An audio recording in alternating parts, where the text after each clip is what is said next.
Cube Radio. Salut, c'est Charles Dran avec l'équipe dans 5 minutes. On s'intéresse aux sciences, à l'histoire et à l'actualité. Aujourd'hui, on parle de Pékin, ou de Beijing, ou de Pékin, ou de Beijing, on ne sait plus trop. Hein? Après avoir accueilli les JO en 2008, la Chine accueille donc encore les Jeux olympiques. Peut-être vous vous souviendrez qu'à l'époque, plusieurs journalistes qui couvraient l'événement avaient tendance à préférer le nom Beijing à celui de Pékin pour parler de la capitale de l'Empire du Milieu. Et c'est curieux hein, quand même qu'on trouve deux noms pour une même ville et qu'on soit pas capable de s'entendre sur celui qu'on doit utiliser. Vaut-il mieux quand on parle en français de dire Pékin ou Beijing? Pékin, est-ce que ça fait pas un peu vieillot?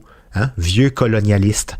D'autres villes en Chine ont le même problème, ou pas d'ailleurs. Hein? Shanghai, ça reste Shanghai, mais pas Canton. Bref, pour démêler un peu tout ça, quel mot choisir pour nommer quelle ville en Chine? Faut revenir un peu dans le temps. Voici Félix Penneau. Si un ou une Chinoise m'entendait dire Beijing, ben on trouverait que mon mandarin est pas mal cassé, voire inexact. Parce que Beijing, en soi, c'est une manière très occidentale de prononcer les pictogrammes associés à ce qui signifie en chinois « capitale du Nord ».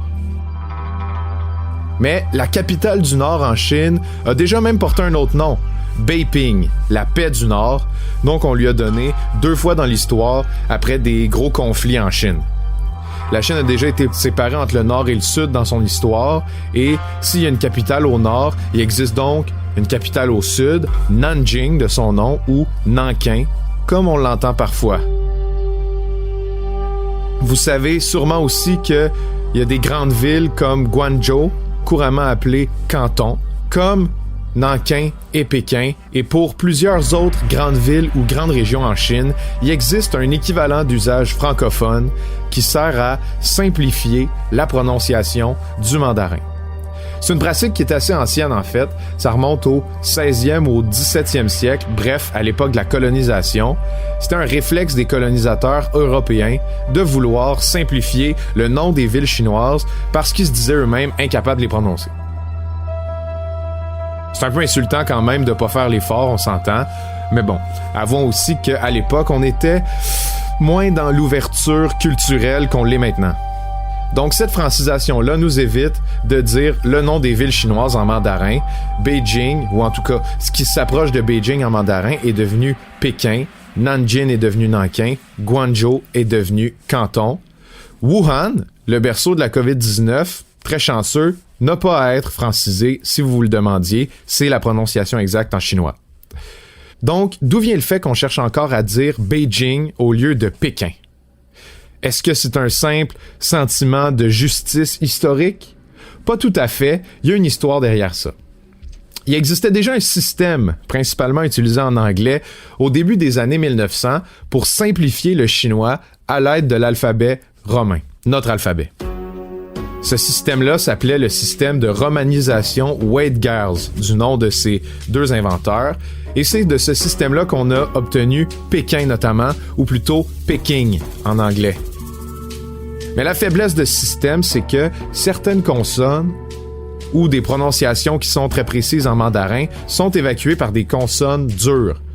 Beijing devient Peking, et ça c'était considéré par des Chinois comme imprécis, notamment par quelqu'un dont le nom a un peu été saccagé par ce système de prononciation-là. Je vous parle de Mao Tse-tung, le grand dictateur communiste chinois. Dans les années 50, après la prise de la Chine par le Parti communiste, on parle de Mao dans le monde entier. Et, dépendamment des médias, la prononciation veut qu'on parle d'un certain Mao Tse-tung, selon le système Waid-Giles qui durcit une bonne partie des sonorités chinoises.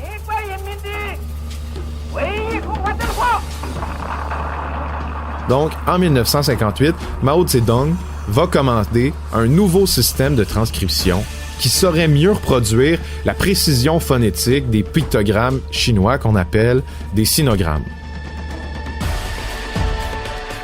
Donc, si notre alphabet à nous compte 26 lettres, puis qu'on peut produire quelques centaines de sons avec toutes ces lettres-là, pour parler le mandarin courant, il faut maîtriser entre 3000 et 5000 sinogrammes, certains très simples, d'autres très compliqués, avec des sonorités très spécifiques. Le système qu'on appelle le système pinyin, plus précis, qui ressemble un peu plus au mandarin, va donc voir le jour et être adopté à la demande de la Chine aux Nations Unies en 1977. Donc c'est à travers ce système que Pékin est devenu Beijing. Beijing ressemble donc beaucoup plus à la prononciation chinoise, mais dans les faits est toujours incorrect d'une certaine manière.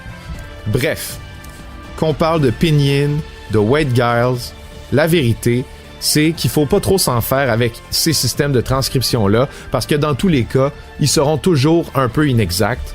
L'important, c'est de pas voir le fait de dire Pékin comme une insensibilité datant de l'époque de la colonisation, mais plutôt comme un réflexe qui existe dans toutes les langues de s'approprier des mots.